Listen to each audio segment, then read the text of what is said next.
CM तुम्ही कोमुंदाची statement केली पळय कोमुंदात घरां जी आसात तिचेर विचार कोमुंदाचेर काणकोणा सालिगांव पेडण्यान अशे 5 कडेन त्या घरांचेर हे डेमोलिशन येयल्लें आसा. म्हाजें हितून स्पश्ट म्हणणें आसा आमी तांकां विश्वासान घेवन करते आमी खंयसरूच तांकां विश्वासान घेवन करूंक ना म्हटलां.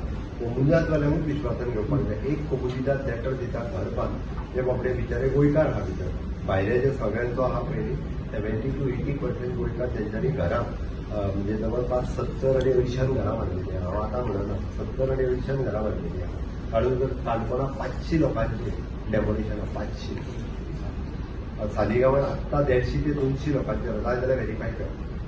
हे म्हाज्या म्हायती घातलेले हाज्या शिवाय म्हायती नासलेले अशी 4-5 घरां खूब कडेन आहा. म्हणजे तुम्ही नीज गोंयकारांच्या दृष्टीन हो स्टेटमेंट केला. 100% नीज गोंयकार 70 हांवें तुका सांगला 70 ते 80% लोक गोंयकार आहेत जे घरा बांदून. तूं काणकोण वता मुद्दाम म्हणून काडून पळय तूं काणकोणचो ताका खबर आहा 500 घरां आहा ज्या गोंयकारांनी कोमुनिदादीची घरां बांदलेली आहा ते आसा. म्हाका खंयसर स्लम हांगासर रेग्युलरायज करपाचें ना. पयलीं जेंच्यांनी केल्या पळय न्ही रे हेच लोक आसात करपाक.